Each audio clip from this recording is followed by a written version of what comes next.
Nakakainis na. Laman ng Facebook ko, puro korupsyon, puro sosyalde ko, puro rally ng INC. Puro mga matatalinong tao ang laman ng Facebook ko, tangina. Take note mga attorney yan. Attorney ka na nga, nagpapakabobo ka pa. Anong kwenta ng pagiging attorney mo kung ikaw mismo nagbubulag-bulagang ka? Alam mo ang batas. Di ba pinag-aralan nyo yan? Minemorize nyo yan.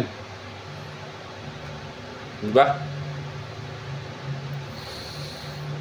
Bakit karamihan ng attorney ngayon, mga DDS? Attorney ka, attorney. Take note, attorney ka, putang ina ka.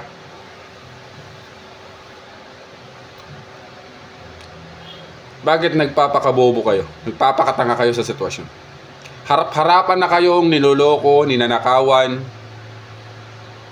tinatraidor ng mga sinusuportahan yung politiko.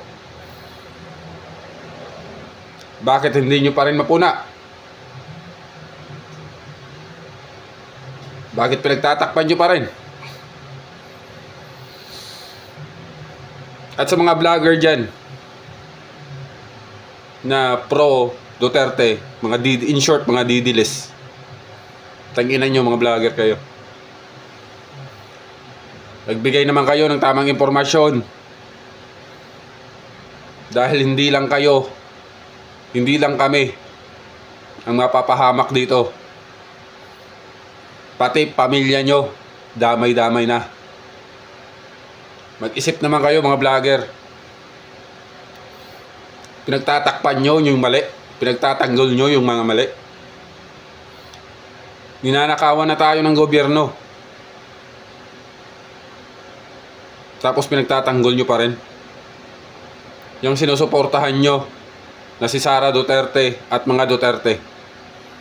Proud pa rin kayo dyan? Ha? Ang galing nyo no?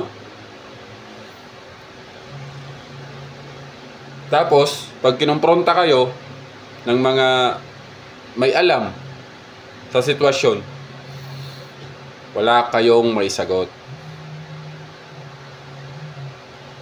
Kasi nga, ang bobobo nyo, ang tatanga nyo. Example kay Sara Duterte pa lang. Harap-harapan na kayong ninanakawan.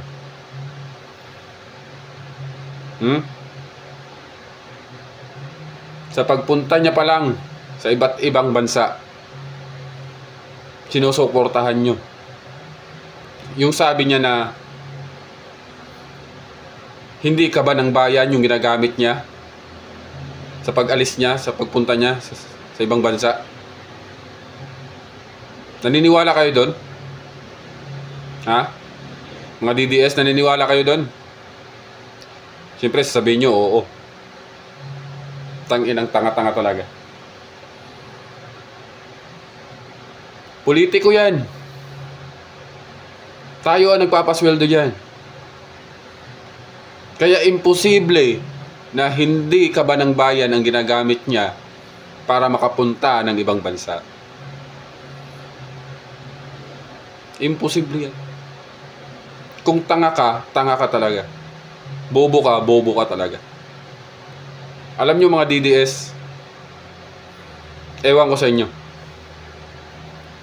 Bakit ang dali-dali nyong mauto? Hindi ba kayo nakikinig ng balita? O hindi kayo marunong umintindi ng balita? O hindi kayo marunong makiramdam sa sitwasyon? Ha? Ewan ko sa inyo. Ngayon may rally. Simula na ngayong araw yung rally ng INC hanggang sa 18.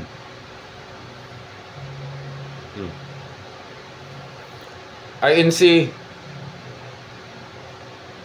gusto nyo ng mapayapang pamamahala.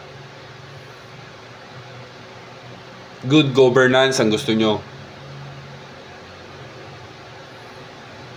Pero bakit ayaw nyo masangkot ang mga Duterte sa rally na yan?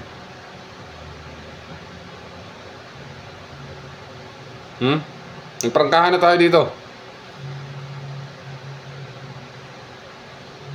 Nagprangkahan na tayo. INC, huwag nyo kaming gawing tanga.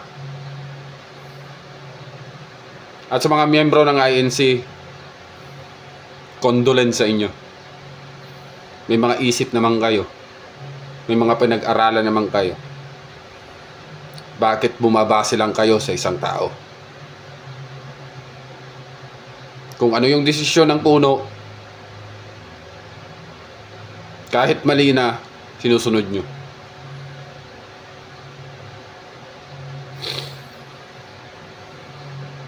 Kung ako sa inyo, mga miyembro ng INC, umuwi na kayo at matulog.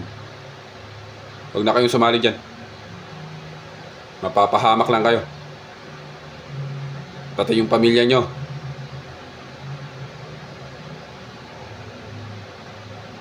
Dahil kapag napahamak kayo, na-hospital kayo, namatay kayo, hindi kayo susuportahan ng politiko na sinusuportahan nyo.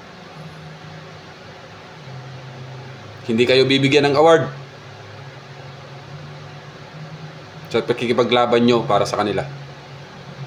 Gagamitin lang kayo nyan. Kaya kung may isip pa kayo, umalis na kayo dyan at umuwi. Magluto, kumain, matulog. Yun lang.